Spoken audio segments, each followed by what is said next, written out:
selamat datang dan selamat mempelajari serta menyimak pada pembahasan video kali ini dengan tema mengatasi hoaks dengan panduan literasi digital untuk generasi milenial. Nah, dalam pembuatan video kali ini adalah sebuah bentuk saya untuk memenuhi tugas mata kuliah literasi digital dan kemanusiaan dengan kode rombel 409. Nah, oke, tanpa berlama-lama lagi, mari kita simak videonya berikut ini. Oke, di slide pertama ini sebelumnya perkenalkan, nama saya Fadli Amirul Hendrianto dengan NIM 24014222007.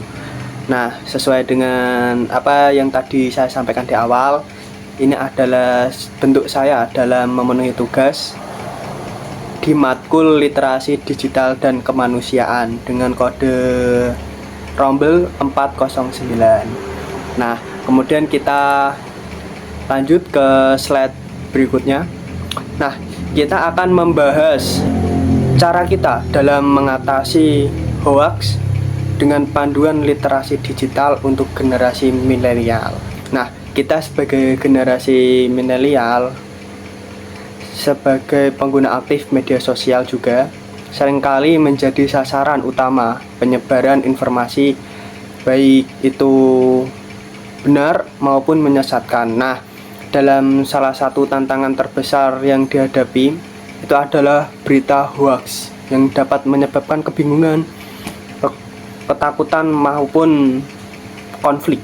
Nah, oleh karena itu penting bagi kita sebuah penerus bangsa generasi milenial untuk memiliki kemampuan literasi digital yang baik guna mengidentifikasi dan mengatasi hoaks. Nah, dalam slide berikutnya kita akan memahami panduan literasi digital yang efektif untuk membantu generasi milenial mengatasi hoaks.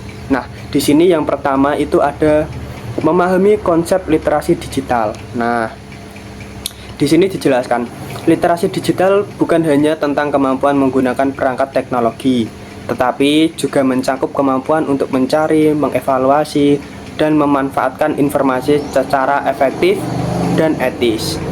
Nah, dalam literasi digital ini melibatkan keterampilan berpikir kritis yang memungkinkan individu untuk mengenali dan menggali informasi yang benar dan membedakannya dari informasi yang menyesatkan. Nah, kemudian kita lanjut ke slide berikutnya, yaitu dengan mengidentifikasi sumber informasi yang terpercaya.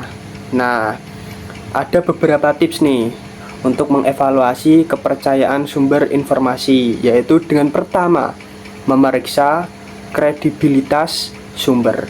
Nah, ini dapat kalian lakukan dengan periksa siapa yang menerbitkan informasi tersebut. Nah, apakah berasal dari situs berita yang terpercaya atau kita kenal, atau dari blog pribadi maupun web-web yang mungkin kita belum kenal. Nah, kemudian yang kedua, mencari reputasi penulis. Nah, ini kita harus bisa mencari tahu apakah penulis artikel ini memiliki kredibilitas dan latar belakang yang relevan dengan topik yang dibahas. Nah, yang ketiga, melihat tanggal publikasi. Nah, pastikan informasi tersebut masih relevan dan tidak kadaluarsa. Kemudian kita lanjut ke slide berikutnya, yaitu menganalisis konten secara kritis. Nah, ada beberapa teknik yang dapat digunakan, yaitu yang pertama dengan mengecek fakta. Nah, dalam mengecek fakta ini kita dapat memverifikasi informasi dengan mencari fakta dari beberapa sumber yang berbeda. Situs pengecekan fakta seperti Snopes dan Turnback Hoax dapat sangat membantu. Nah, kemudian dengan menghindari judul sensasional. Nah, dengan menghindari judul sensasional ini, berita hoaks seringkali menggunakan judul yang sensasional untuk mengatasi atau menarik kita dalam perhatian. Ini bisa kalian baca isi artikel secara keseluruhan dan dapat kita simpulkan bahwa dalam sebuah judul itu belum tentu isinya itu benar apa adanya. Nah, kemudian yang ketiga itu memeriksa bukti pendukung. Nah, apakah informasi tersebut didukung oleh bukti atau data yang diverifikasi? Nah, hoax seringkali mengandalkan klaim tanpa dasar atau bukti yang jelas gitu. Kemudian kita lanjut ke slide berikutnya, yaitu dengan menggunakan teknologi dan alat bantuan. Nah, ada berbagai alat dan teknologi yang bisa membantu mengidentifikasi hoax. Yang pertama yaitu dengan aplikasi pengecekan fakta. Nah, ini kita bisa menggunakan aplikasi seperti Hoax Analyzer atau Fact Check. Nah, ini untuk membantu memverifikasi informasi. Nah, kemudian yang kedua itu ekstensi browser.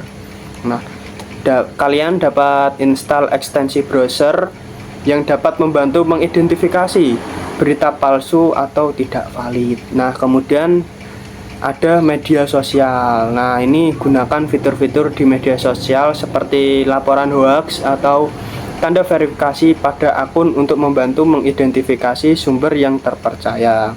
Kemudian kita lanjut yang slide berikutnya. Kita dapat meningkatkan kesadaran dan edukasi. Nah, ada beberapa cara untuk melakukannya. Nah, salah satunya itu untuk mengikuti pelatihan literasi digital. Nah, penting bagi generasi milenial untuk terus meningkatkan kesadaran dan edukasi tentang bahaya hoax dan pentingnya literasi digital. Nah, ini ada beberapa cara untuk melakukan dan meningkatkan kesadaran edukasinya. Yang pertama itu mengikuti pelatihan literasi digital.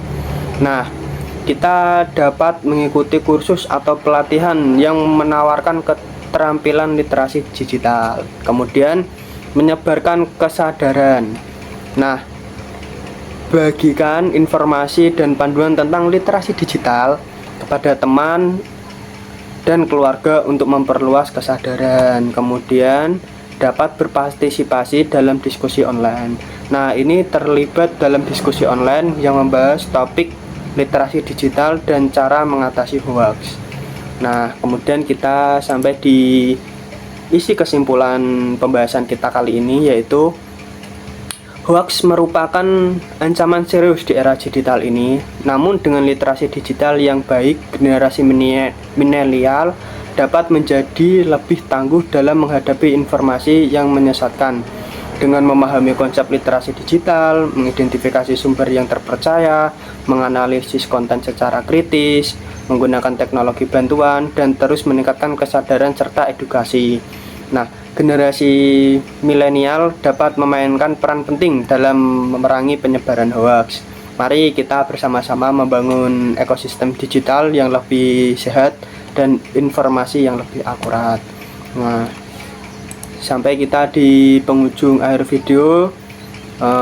Saya sangat berterima kasih bagi kalian yang sudah menonton sampai akhir video, dan mohon maaf apabila ada kesalahan saya dalam penyampaian video, mungkin dengan bahasa atau dengan tingkah laku saya yang kurang. Saya mohon maaf. Saya akhiri. Wassalamualaikum warahmatullahi wabarakatuh.